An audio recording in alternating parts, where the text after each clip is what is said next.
Hello learners, আজকের এই ভিডিওতে আমি তোমাদের কাছে দুইটা জিনিস উপস্থাপন করব। এক নম্বর হলো SSC model test English second পেপারের একটি মডেল টেস্ট, এবং ভিডিওর সর্বশেষে 2 নম্বরটি থাকবে হচ্ছে একটি সিবি। কীভাবে পরীক্ষাতে যে কোনো প্রকার সিবি এলে তোমরা সহজেই এই সিবিতে নাম্বার পেয়ে যাবে, সেই বিষয়ে তোমাদের কাছে আলোকপাত করবো। তাহলে আজকের এই একটি মডেল টেস্ট এবং সিবি উপস্থাপন করার জন্য আমি এখন তোমাদেরকে কম্পিউটার স্ক্রিনে নিয়ে যাবো। চলো তাহলে আমরা কম্পিউটার স্ক্রিনে চলে যাই। কম্পিউটার স্ক্রিনে সবাইকে স্বাগত জানাই। সুপ্রিয় শিক্ষার্থীবৃন্দ, আজকের এই ভিডিওতে এসএসসি মডেল টেস্ট 1 তোমাদের কাছে উপস্থাপন করব। অর্থাৎ এসএসসি 2022 সালে যারা পরীক্ষায় অংশগ্রহণ করবে তাদের জন্য পরীক্ষাতে সাধারণত ইংলিশ সেকেন্ড পেপারে কোশ্চেনটা কীরকম হবে সেই বিষয় নিয়ে বিস্তারিত আলোচনা করব। তাহলে প্রথমেই তোমাদের 1 নম্বর প্রশ্নেই থাকবে হচ্ছে gap filling activities without clues. Without clues দিয়ে ফিল ইন দ্য গ্যাপ, অর্থাৎ শূন্যস্থান পূরণ করতে হবে। সেই গ্যাপগুলিতে প্রিপোজিশন, আর্টিকেল অথবা জিরো আর্টিকেল বা ক্রস, যেটা এই তিনটা অংশ দিয়ে পূরণ করতে হবে। আর্টিকেল দিয়ে অথবা নো আর্টিকেল, যেখানে সেখানে জিরো আর্টিকেল বা নো আর্টিকেল বা সেখানে ক্রস বসাতে হবে। এরপরে প্রিপোজিশন বসাতে হবে। তাহলে প্রিপোজিশন, আর্টিকেল এবং জিরো আর্টিকেল দিয়ে 1 নম্বর ফিল ইন দ্য গ্যাপটি পূরণ করতে হবে। 10টি ফিল ইন দ্য গ্যাপ থাকবে, 5 নম্বর থাকবে পরীক্ষাতে। তাহলে এখানে হলো ideal teacher is open compared. একটা আদর্শ শিক্ষককে ওপেন কম্পেয়ার প্রায় তুলনা করা হয় উইথ, এটা একটা প্রিপোজিশন বসবে, উইথ অ্যান আর্কিটেক্ট, একজন স্থপতির সাথে তুলনা করা হয়। স্থপতি বা নির্মাতা যে বিভিন্ন, he is called dash architect, he is called the, এখানে বি নম্বরে দা বসবে, the architect of a nation, তাকে একটা জাতির স্থপতি বলা হয়। হি ইজ দ্য, এখানেও দা বসবে, আর্টিকেল বসবে এখানেও। He is the light of learning and makes the illiterate people or the citizens. তাহলে এখানে কি বসবে? ওর দি সিটিজেন, এখানে কোনো ওয়ার্ড বসবে না, এখানে জিরো আর্টিকেল, অর্থাৎ এখানে ক্লজ বসবে ডি নম্বরে। অফ আওয়ার কান্ট্রি, একটা দেশে, আওয়ার কান্ট্রি মানে আমাদের দেশের একজন ওর দি সিটিজেন্স, একজন যোগ্য নাগরিক। বলা হচ্ছে he is the light of learning, সে শিক্ষার একটা আলো হিসাবে কাজ করে। And makes the illiterate people or the citizen, অর্থাৎ আমাদের দেশের একজন নিরক্ষর লোককে সে যোগ্য নাগরিকে পরিণত করে। But it is a matter of regret, এটা দুঃখের বিষয়। দ্যাট, 1 নম্বর দা বসবে, the teachers are not held, এখানে একটা প্রিপোজিশন বসবে, in due respect in our society, আমাদের দেশে সমাজে সাধারণত শিক্ষকদেরকে সম্মান দেওয়া হয় না। দে লিড, এখানে ড্যাশে বসবে, a humble life in the midst of want, তাকে অভাবের মধ্যে বসবাস করতে হয়। স্টিল, তা সত্ত্বেও they keep the light of education, education burning in order to remove the darkness of, এখানে একটা of preposition বসবে, of illiteracy and superstitions from the society, যে নম্বরে দা বসবে। তাহলে এখানে বলা হচ্ছে যে still they keep the light of education burning, তারপরে তারা শিক্ষার আলো দিয়ে যাচ্ছে, and in order to remove, দূর করার জন্য, ডার্কনেস অফ ইলিটার, নিরক্ষরতা দূর করার জন্য, অ্যান্ড সুপারস্টিটিউশন, এবং কুসংস্কার ফ্রম দ্য সোসাইটি, সমাজ থেকে কুসংস্কার দূর করার জন্য তারা কাজ করে যাচ্ছে। তাহলে এখানে অ্যান্সার দেওয়া হয়েছে, অ্যান্সারগুলো এখানে রয়েছে। তাহলে এখানে তোমাদের লক্ষ্য রাখতে হবে যে আর্টিকেল, প্রিপোজিশন এবং ক্রস দিয়ে ফিল ইন দ্য গ্যাপ পূরণ করতে হবে। এরপর 2 নম্বর আছে right form of verb, right form verb with clues, এটা ব্র্যাকেটে এখানে টেবিলে 10টি ওয়ার্ড থাকবে, ভার্ব, এগুলো সবগুলি ভার্ব, এই ভার্বগুলো দিয়ে 10টা ফিল ইন দ্য গ্যাপ করতে হবে। তারপরে বলা হচ্ছে traffic jam is a common affair in big সিটিজ of our country, আমাদের দেশের বড় বড় শহরগুলোতে ট্রাফিক জ্যামটা হলো খুবই গুরুত্বপূর্ণ একটা সমস্যা হয়ে দাঁড়িয়েছে। ইনক্রিজিং, তাহলে কারণটা কি? ইনক্রিজিং নাম্বার অফ ভেহিকলস, অর্থাৎ বর্ধিত সংখ্যা যানবাহন, এখানে পুরো নাম্বার রয়েছে। ইনক্রিজ নাম্বার অফ ভেহিকলস মানে বর্ধিত সংখ্যক যানবাহনগুলো কজ বা ক্রিয়েট ট্রাফিক জ্যাম। টপিক জাম সৃষ্টি করে অথবা তৈরি করে। কজ দেওয়া যাবে অথবা ক্রিয়েট দেওয়া যাবে, যেহেতু এখানে দুটো শব্দ আছে, অকার আছে এবং কজ আছে, তিনটা প্রায় একই রকমই ওয়ার্ড, তিনটা তিন জায়গায় বসানো যাবে। তাহলে এখানে যদি আমরা ক্রিয়েট বসে টপিক জাম, তাহলে পরেরগুলোতে মেইনলি ইট অকার্স, এখানে আবার আমরা অকার্স বসাবো। মেইনলি প্রধানত ইট অকার্স ঘটে ইন দ্য কনজেস্টেড এরিয়াস, অর্থাৎ যে এলাকাগুলিতে সংকীর্ণ সেই এলাকাতে বেশি ঘটে। ওভারটেকিং টেন্ডেন্সি অলসো, এখানে আবার কজেস দেওয়া যাবে, যে ওভারটেকিং টেন্ডেন্সি কজেস, এস কেন যুক্ত হচ্ছে, অবশ্যই এটা ওভারটেকিং টেন্ডেন্সিটা ছাত্রান সিঙ্গল অর্থে ব্যবহার করা হচ্ছে, এই কারণে মূল ভাষাতে এস বাই এস যোগ হবে ট্রাফিক জাম। তাহলে এই ওভারটেকিং একটা টেন্ডেন্সি, যে আগে যাওয়া, এরকম একটা টেন্ডেন্সি নিয়ে প্রবণতাটাই ট্রাফিক জাম ঘটায়। তাহলে এ বি সি মোটামুটি তিনটা কাছাকাছি সিমিলার ওয়ার্ড পর্যায়ক্রমে তিনটা ব্যবহার করা যাবে তিন জায়গায়। সাম ড্রাইভার্স, এটা প্লুরাল নাম্বার রয়েছে, সাম ড্রাইভার্স প্লুরাল নাম্বার, তাহলে এখানে এস বাই এস যুক্ত হবে না, শুধু মূল ভার্ব হবে। সাম ড্রাইভার্স ভায়োলেট, কিছু ড্রাইভার ভায়োলেট করে, অমান্য করে ট্রাফিক রুলস রয়েছে যেগুলো, সেগুলো অমান্য করে। অ্যান্ড ড্রাইভ, এবং তারা কী করে, চালায় কেয়ারলেসলি, মানে কেয়ারলেসলিভাবে অসাবধানতা সহকারে গাড়ি চালায়। ইট, এটা যদি থার্ড ওয়ান সিঙ্গুলার নাম্বার, এটা অবশ্যই আবার মূল ভাষাতে এস বাই এস যোগ হবে। তাহলে it gives a lot of pains to the people, এটা লোকজনের ব্যাপক পরিমাণ পেইনস দেয়, কষ্ট দেয়। অ্যাম্বুলেন্সেস প্লুরাল নাম্বার রয়েছে, যেহেতু অ্যাম্বুলেন্সেস, আবার এটা একটা সিম্পল সেন্টেন্স, দুটো ভার্ব আছে, পরের ভার্বের সহিত এনজি যোগ করতে হবে। তাহলে অ্যাম্বুলেন্সেস দুটো ভার্বের সাথে, অর্থাৎ পরের ভার্ব যেহেতু এখানে ক্যান নট আছে, তাহলে প্রথম ভার্বের সাথে এনজি যোগ করতে হবে। অ্যাম্বুলেন্সেস ক্যারিং পেশেন্টস, অর্থাৎ যে অ্যাম্বুলেন্সগুলো ক্যারিং পেশেন্ট বহন করা, ক্যান নট রিচ, তারা পুষতে পারে না, এখানে রিচ হসপিটাল টাইমে সময় মতো তারা পুষতে পারে না। এটা হলো মূল ভার্বের সাথে, এটা can not model auxiliary verb, এখানে মূল ভার্বে প্রেজেন্ট ফর্ম হবে, তাহলে এখানে রিচ হবে। আর এটা হলো দুটো ভার্ব, আগের ভার্বের সাথে এখানে এনজি যোগ করা। Carrying patient, ambulances carrying patients, অর্থাৎ বহনকৃত অ্যাম্বুলেন্সগুলো, রোগী বহনকৃত অ্যাম্বুলেন্সগুলো কী করতে পারে না, যথাসময় হসপিটালে পৌঁছতে পারে না। Student and office going people also, ছাত্র এবং অফিসে যারা যেসব লোক যায় তারাও সাফার, তারাও ভোগে, যেটা plural number, suffer due to traffic জামের কারণে দুর্ভোগে পড়ে। দিস প্রবলেম শুড বি হলো মডেল অক্সিলারি ভার্ব, তারপরে বি রয়েছে, এরপর মূল ভার্বের পাস্ট পার্টিসিপল হবে, এখানে মূল ভার্বের পাস্ট পার্টিসিপল হবে। This problem should be solved immediately, এই সমস্যাটা দ্রুত গতিতেই বা তাৎক্ষণিকভাবে সমাধান করা উচিত। এখানে অ্যান্সারগুলো দেওয়া হয়েছে। এরপরে 3 নম্বর আছে চেঞ্জিং সেন্টেন্স, 5টি চেঞ্জিং সেন্টেন্স থাকবে 5 নম্বর পরীক্ষাতে। 5টি চেঞ্জিং সেন্টেন্সের মধ্যে এটা হলো সিম্পল, কমপ্লেক্স, কম্পাউন্ড বাদে বাকি চেঞ্জিং সেন্টেন্সগুলো থাকবে affirmative, negative, interrogative, exclamatory, voice, degree, comparative, positive, superlative, এই কতগুলো মিলে এখানে 5টা থাকবে সেন্টেন্স, 5 মার্ক।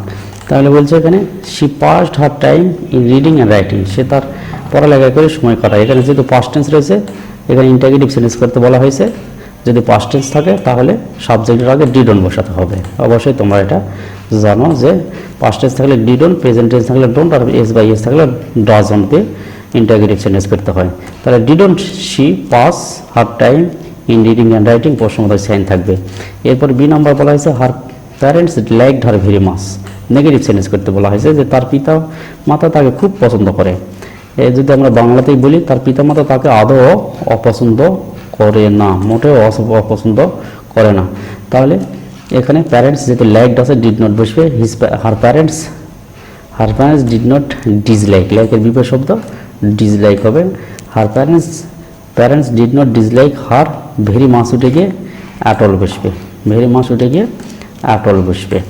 তাহলে আদৌ তার পিতামাতা তাকে অপছন্দ করে না। এরপর সি নাম্বার বলা হয়েছে এভরি ওয়ান প্রেজড হার, প্রত্যেকেই তাকে প্রশংসা করেছিল। এটা পাস্ট টেন্স আছে, প্যাসিভ ভয়েস করতে বলা হয়েছে। প্যাসিভ ভয়েসের নিয়ম অবশ্যই তোমরা জানো যে অবজেক্ট সাবজেক্ট হবে, তাহলে এখানে হার হলো অবজেক্ট, সাবজেক্ট হলো সি।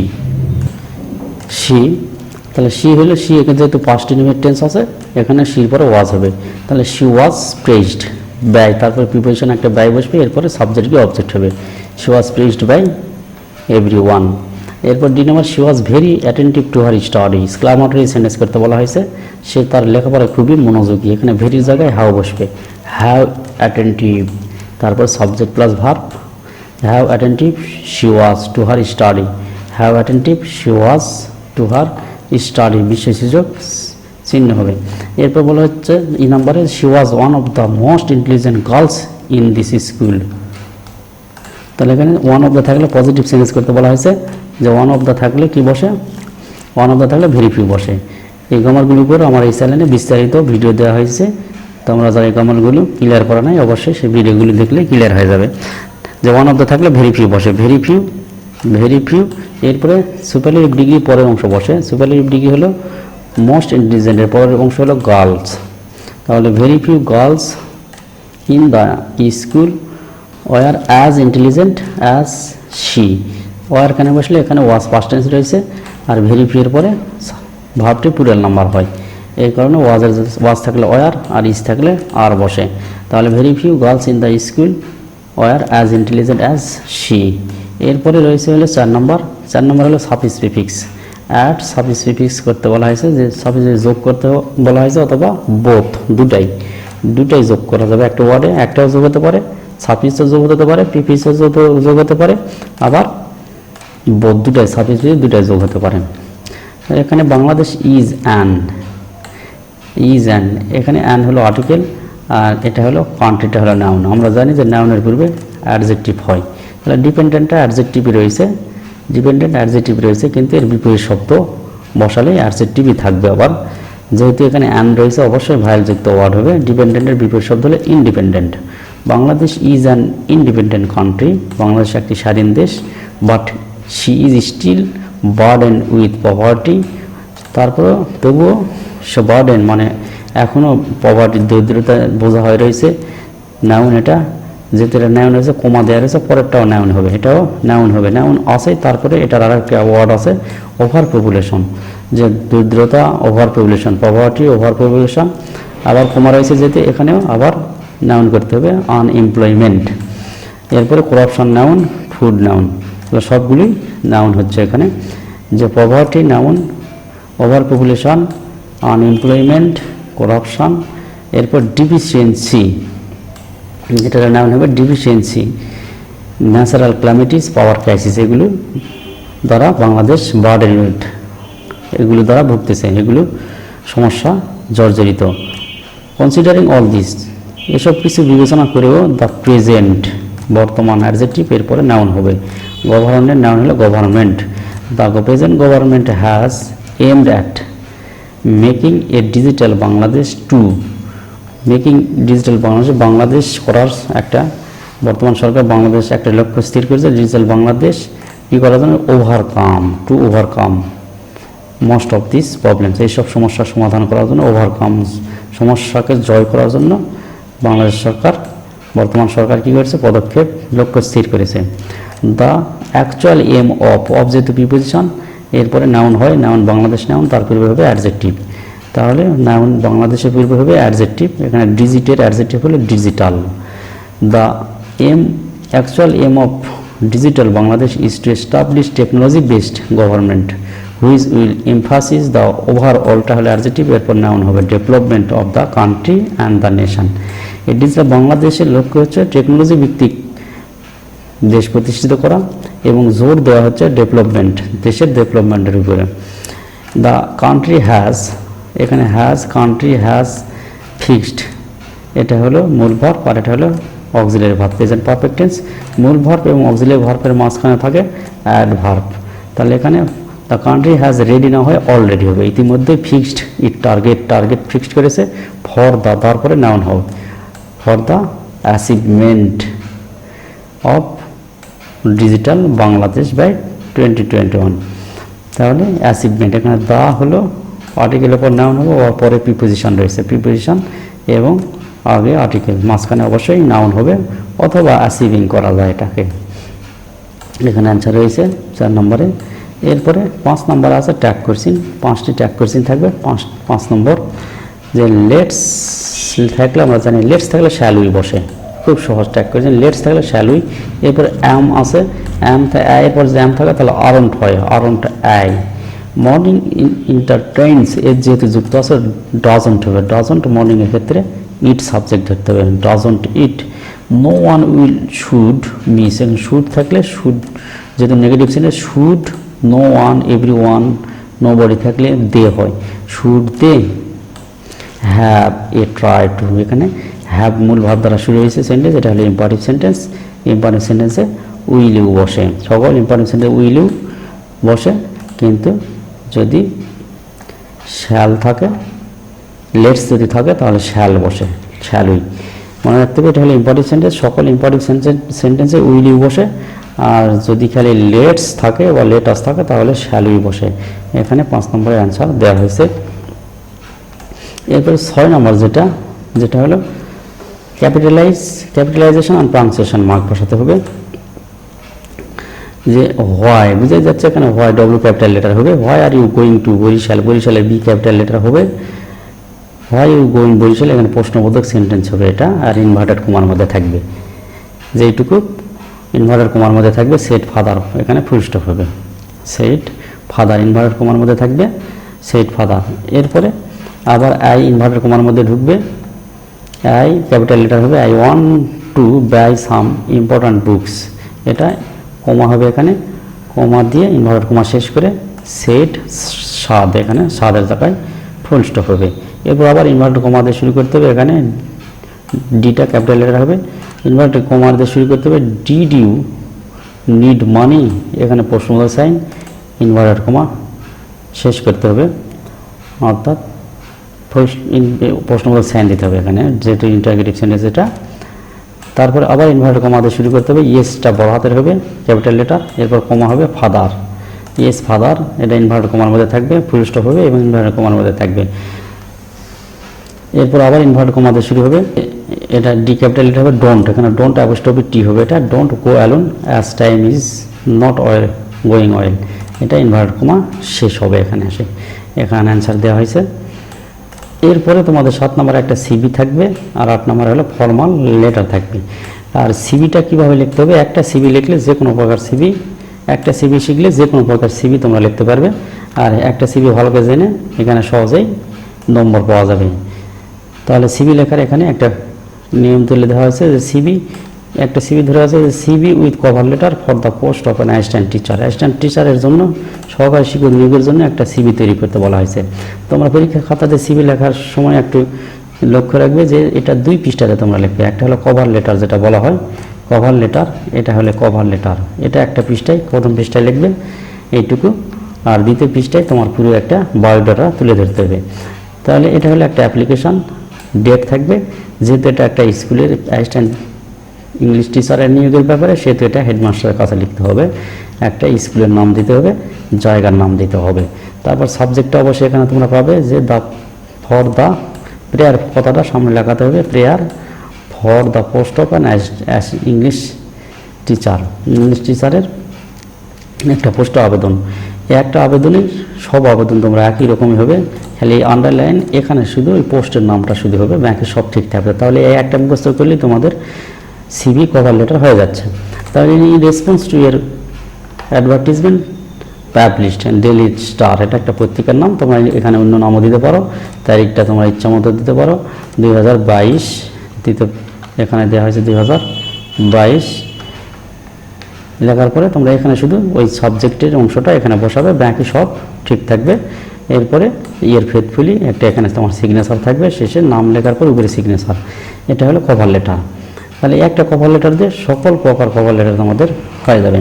এরপরে ক্যারিকুলাম ভিটে, যেটা ক্যারিকুলাম ভিটে এখানে লেখার সময় লক্ষ্য রাখবে, এটা পরের পৃষ্ঠা লিখবে, এখান থেকে শুরু করবে। অবশ্যই পরীক্ষাতে যদি একটা পৃষ্ঠা বা দুটো পৃষ্ঠা, একটা কভার লেটার, একটা হলো পরের পৃষ্ঠায় সিবি লেখার সময় যেহেতু ধরতে চায় না সাধারণত, তোমরা অবশ্যই লেখাটা উপর থেকে ভালো করে একটু চাপায় লিখবে, তাহলেই তোমাদের এই সিবিটা ধরবে।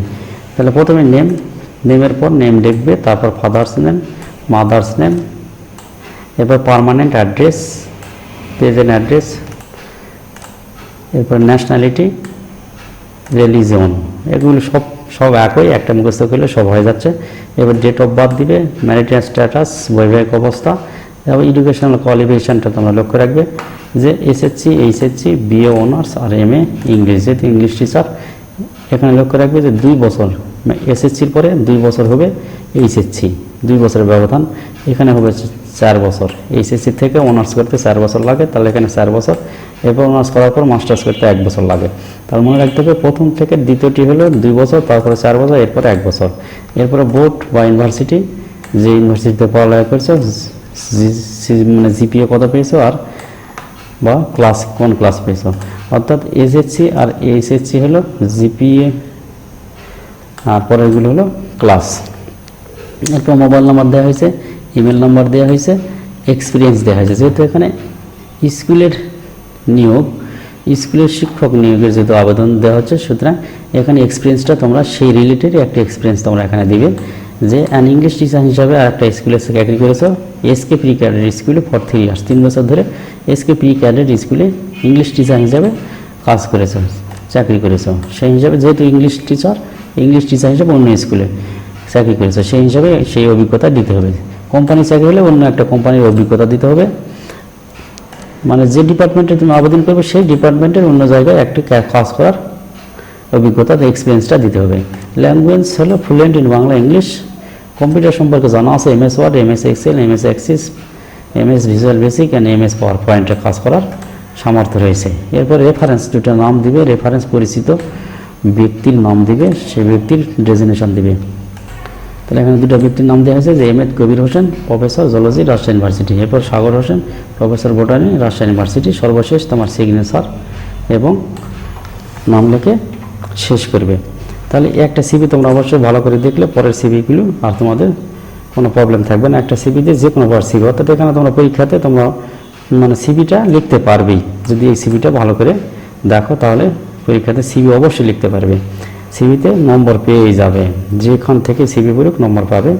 তাহলে আজকের এই ভিডিওতে একটি মডেল টেস্ট এবং একটি সিভি তোমাদের কাছে উপস্থাপন করলাম। আগামী ভিডিওতে আবার একটি নতুন টপিক নিয়ে তোমাদের মাঝে উপস্থিত হবো। এতক্ষণ সাথে থাকার জন্য সকলকে ধন্যবাদ।